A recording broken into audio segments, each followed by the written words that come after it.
Hello, everyone. Welcome to another episode of Grifftalk. Here with me today is Gary Gress. Thank you for being here today with us, Gary. My pleasure. Thanks for having me, Chris. Just to give everybody a little bit of your bio here. It started out as 4 or 5 pages, but I had to pare it down to this paragraph. So if you don't know, Gary served as the organist and choir director at Church Farm School for over 30 years and now continues to direct the choir and orchestra at Collegium Charter Middle School.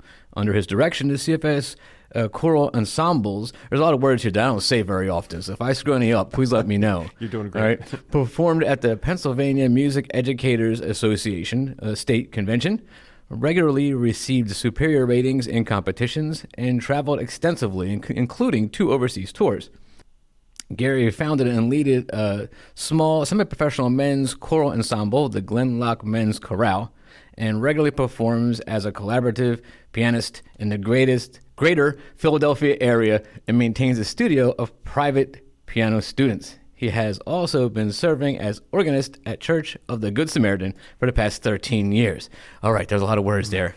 That's a lot of words. Some of the things I didn't know. That stumbled over a few of those. But that's all right. We made it through it. Well done. That's a lot of stuff. Again, so very impressive CV for yourself there.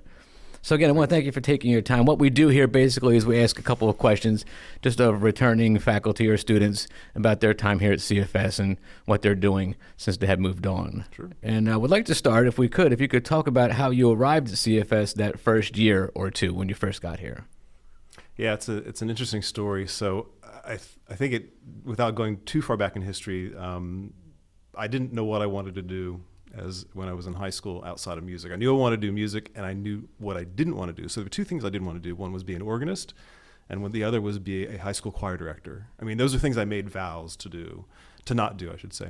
So when I finished my grad work, I was working in a bank because that's the way I needed to earn some money at the time. And I got a call from Terry Schreiner, who I didn't know. And I didn't even know private schools existed. And I didn't even know the Episcopal Church had a private school around here. I didn't know any of that.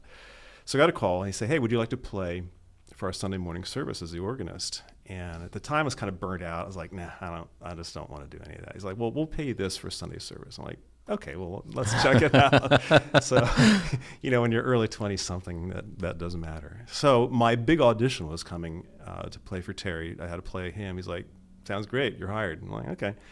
So that was my first year. I just came in Sunday mornings and played.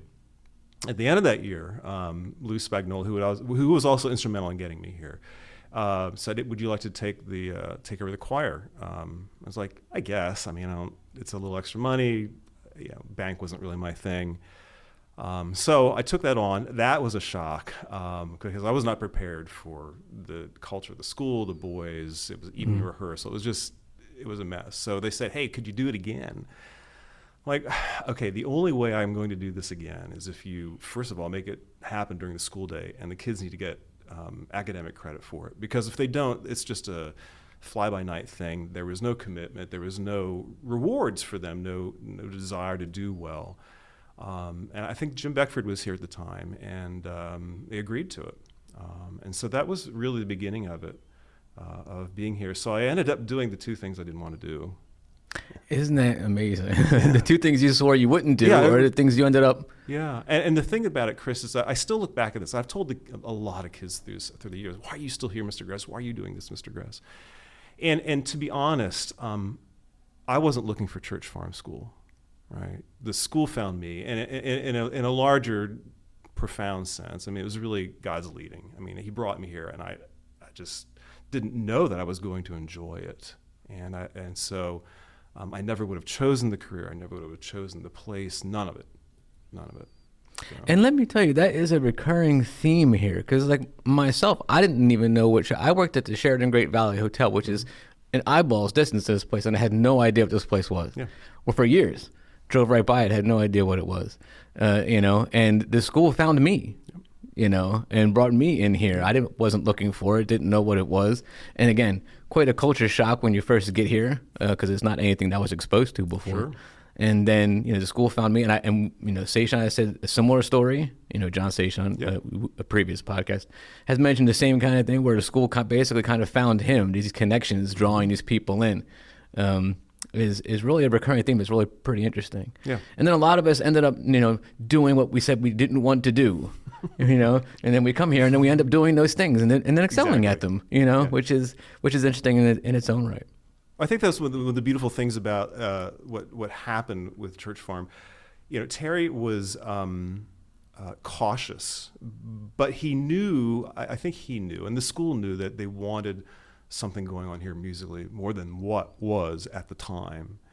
And he allowed for that to grow, and I'm always grateful to him for that. It was cautious, there's no doubt. I had to sell it to him every year. Like, here's my next vision for the next year. Right. But he was, fortunately supportive of that. Yeah, that's a good way of looking at it, is knowing when they have to support you and giving you cautious leadway to lead the way, right, and to make it happen. All right. So we talked about how you arrived here at CFS. Now let's move forward a couple of years to those early years of the CFS choir and the role that it played in the CFS community, as you said, as it built off of your development. I think that this story is always worth telling because this is really what hooked me in. It was that second year that it was during the school day. Kids were getting academic credit. I was starting to see what was possible. And I decided to take the kids out around Christmas time. So we went caroling to one of the Westchester retirement communities. And then after that, we got together at the chaplain's house over on the other side of the street. And she had all put it together. It was Alice Lindsley at the time. She'd kind of helped plan the thing. And so the boys and I were there, maybe about 12, 18 kids. I don't remember how many at that time. But we were in her home after Christmas. They had sung, and they'd sung for these people. And it was like this out-of-body experience where I saw the kids bonding, like they were fighting with each other. They were in classroom fights going on at the time. But they bonded, and they started like initiating singing on their own. And it was, I still remember that moment because it was the thing that changed my mind about what could really happen here. Like I saw what I'd hoped to happen, wherein the power of music would really impact these guys' lives and their relationships with each other, and it happened. And not with even my trying to manipulate it, like it just did. I just allowed it to happen, and it did. And it never failed to happen each year, which was astounding. I just would set it up, always hoping it would. Because they came together in the fall, just, so many new kids, especially such a high turnover rate in my early years. And I never knew, but by the time Christmas happened and they went out singing and they got together and just were with each other, it like finally hit them. And so it established what my core mission was, and it wasn't about the music, believe it or not. I mean, I had high expectations for music. I always knew what I wanted them to sound like. Right. But really the goal for me was I wanted them to experience relational bonding and giving them an opportunity to grow into from boys into young men in a way that there was no other place for them on campus. The sports programs were already really well established when I got here. That was clear, and it was great. I mean, they experienced great success on the field in basketball court, wrestling mats, and all of that. But I would have been one of those kids at a school like this. I said to myself that I would have never been successful in those areas. And so there've got to be other kids here who aren't as well. Exactly. And I wanted to provide something different that they could be really proud of and really successful in on the same level as the teams were. So that was, again, it wasn't about the music. It was just creating these environments for these guys to develop and grow. And that's a unique way of thinking about it, right? Because, I share that same vision. That's why I started fencing when I was here. Not because of fencing, but I knew there were kids that wanted to do something athletic but didn't fit in with the regular mold, right? And the same with some of the technology stuff.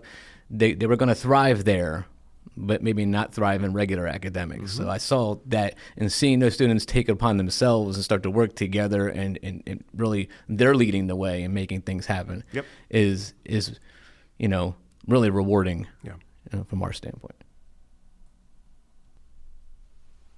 All right. So we talked a little bit about um, going places. I drove a couple of your trips. I went to one community. I remember it was like in a basement of a community, retirement community or something. I remember doing that one. I remember the one in Washington D.C. that we drove down to. That was like 2001. Oh wow! I think I remember that because I think there was the Spider-Man movie came out. The first That's right. right? Exactly. Yeah. So that came out. Remember that. I remember trying to drive the CFS van through Washington D.C. streets. And it's 2001, so I've only just, been there a little while driving these vans. I'm like, oh, please don't hit anything. Please don't hit anything. But it was an amazing experience. Yeah. So, just transitioning into a couple of avenues that this kind of, morphed into is the competitions. I know in all the years, trophy after trophy after trophy would appear in these cases, from musical competitions. So I wonder if you could just talk a little bit about the success of the CFS choir through your years here. Yeah, I think that when it came to competitions, generally, to be honest, I didn't really like them.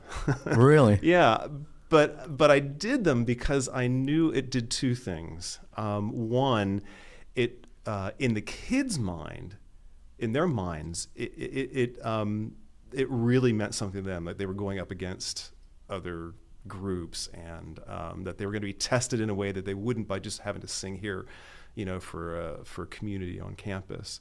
The other thing is, to be honest, I knew that it had value in terms of expressing to non-musical oriented thinking, like the level of achievement that's attainable and the quality of the work that these kids were doing. It was like a marker for the rest of the community to see like what these guys were capable of. I mean, they can hear them, but when they see a trophy that says superior rating, that really means something, right? Mm-hmm. And that translates differently. Like, hey, these guys sound good. Right. Right. Absolutely. No, this is a rating that, these choral judges assess their singing, and they're achieving this level of accomplishment. Right. So what I always do when I took the boys to these things, I said, listen, it's not about whatever place you get, first, second, or third. Who matters? Because sometimes we were the only guys group there. Really? Yeah, but what really matter, because all male choir is not necessarily like something that every high school has. It's a collegiate thing for sure. Okay. But not something that every high school has. But the point about it, our goal was always, what's the best rating we can go for? And generally these things would have a superior rating. So that was always, to me, what really mattered. And that's what we focused on, how to attain that by looking at what the criteria are, because you know what they were going to judge you on ahead of time. It's like, are we doing those things? Where do we think we are? And over the years, the guys really understood that, bought into it. I knew how to teach it better and prep them better for sure. But so that's how they went. Yeah. I think another reason that competitions are important, I think a lot of what we do is internal, Yeah. and speaking to what your point is trying to get these students outside of here and having them engage with other students from other schools and seeing how we compare to them, and getting ideas from them and them getting ideas from us is super important. Mm-hmm. And it's things that we're trying to push forward more these days. Plus, when you're successful, it kind of gives you a little bit more leeway to advance your program here, when they see you being successful. Absolutely. So, it's a win-win all around. And it's just amazing what you were able to do with, we're a small school, to produce the kind of results you produced with the small talent pool that we have to pull from. It was phenomenal, amazing to me. I think, Chris, that one of the things that allowed that to happen was my journey as an educator, and not realizing that I would like it to begin, like I said earlier, and that I really enjoyed education, the process of thinking about it. But going back and making sure I got those holes filled in during the summer with study. But the overarching thing for me was, I want to set high goals for these guys, because I think they can do more than they think they can. Right. And then show them how to be successful. I mean, it was high, but not out of their reach. And always making sure that they could that I would give them the ability to reach those goals. And that's when they start feeling the success, and then that just breeds excitement to do it more and more. They, grumble and complain about the hard work for sure. Oh, I got to go practice this song, blah, blah, blah. Right. But then the success of either the competition or the concert, that's just like, yeah. Well, it's fantastic when they start driving you instead of you trying to drive them. Yeah. Right. And when you made that switch, it's just it's like autopilot at that point. They're leading the way, Yeah, exactly. and you're just trying to make it happen for them, Mm-hmm. and that's amazing. I mean, the next question I have kind of goes in with the competitions, which has to do with the idea of travel. I know that you guys did quite a bit of traveling. Remember the CFS Choir doing quite a bit of it, and can you tell a little bit more about that, where you went and why you went there? So we started off like combining these competitions with larger weekend events, New York or Williamsburg or those kinds of things. And as we were doing these anywhere from 3 to 4 day things, I was recognizing their excitement, and excitement just draws more kids to want to be part of something successful, and it just kept growing and growing. And so I don't know at what point it was. I was doing some traveling in Europe because I had a very close friend who was a pastor over in Germany. I was visiting him one time. It just kind of struck me, like, why don't I try something crazy and do something, like plan something overseas? Mm-hmm. And I knew I had a home base with his church that we could kind of end there and spend some time with host families, which we ended up doing. And long story short, it was a crazy idea because the finances behind it and convincing everybody of a yet bigger idea that had never been done before and was risky and all of that. It took a lot of convincing, but in the end, it was hugely successful. I mean, the kids. I just got together to dinner with one of the guys about a month ago who was on that trip, which was it 20 years ago now? I think so. Yeah. 20 years ago we did that, and he is still talking about it, and his friends, the guys that were in those years. I had a call from, I won't give the names out because that's not fair to those guys, but I had a call from somebody about 3 months ago who was like out of the blue. I hadn't heard from him forever. It's like just started going off about the trip. Really? Germany, and giving me details I still didn't know. I'm sure there are details I don't know, but they keep revealing these things even 20 years later about the trip and the impact it had on him. And that was the whole goal. Like, I want this to be like something they'll never forget, because you can't recreate that. No. You're bonded with this group of guys that you sing together, which is an amazing thing. Unless you sing together, it's akin to a sports team, but it's even beyond that. It's hard to explain. There's something that goes on when you sing with other guys around you that just creates this bond. And so you do that, you travel, and you put it all together, and it's just everything I'd wanted, right? Yeah, and it's like, you look at the tree that sprouts from the seed, right? When you first came here and just first started trying to put a choir together, and then it blossoms to this thing where you're going, overseas, and like you said, making experience that you couldn't, that are going to change those guys forever, and it's amazing. Sometimes we get lost with the idea of how much it costs and safety, concerns and all, and having to navigate through all those things and quell everybody's fears can be quite a challenge. But with the track record that you have behind you, it makes it a lot easier to push those things forward. Right, and that was my responsibility, to make sure that I was being responsible on all of these smaller trips, and so that I had the credibility to pull it off. I don't know how you do it. I mean, took some students for a decade to some nationals around the country, and that was anxiety-inducing enough with just trying to manage them. I can't imagine having to go overseas. It's a whole different bag of worms. Yeah, it sure is. And I remember, it's not even just the knowing every night, like, okay, what could happen tonight kind of thing, but just the exhaustion of planning as well. I mean, these overseas things took, that's a 3-year planning process, 2 to 3 year planning process. And I remember the folks after Germany, some of the parents like, "Hey, what are you going to do the rest of the summer?" I'm like, "I'm going to just stare at my ceiling fan and watch it go around and around." And that was kind of the running thing. And to be honest, I did for a couple of days. It's well deserved. People they see the end product, they don't see everything that went into it. You know, and it's taxing. It really is to make that happen. You well know. You know. So I want to thank you for your time here today. We are right at 20 minutes. Awesome. I'm getting good at timing these things down.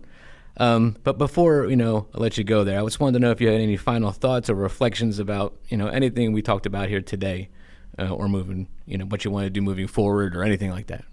Oh, I don't know about moving forward. I'm still figuring that out, Chris. But I mean, I just look back on my time at Church Farm, and you think about all the hard times that go on and the challenges, the things that come up against you. People who say no because it's new or they don't understand it, and that all kind of fades when you realize, like when I went to the alumni dinner this year, and I have kids coming up to me from the early '90s, like, "Mr. Gress, that class you taught me on classical music, which I taught," he's like, I'm like, "Oh, I'm sorry, did I do damage to you?" Because it was he's like, "No, I'm still listening to classical music every day."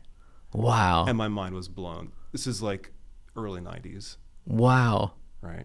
And so it's that kind of thing when I step away and look what happened to me at Church Farm. So it's not just about the boys; it's about what happens to the adults as well. Right. And sometimes it's great when you get that feedback again, because sometimes you don't see them again. They're gone, and you don't really know what kind of impact that you've had. So when the one or two do come back, or in your case, dozens come back and tell you what you've meant to them, it really brings it all full circle. Absolutely. Again. All right. Well, Gary, I want to thank you for coming in today and spending some time with us and talking about your experiences here.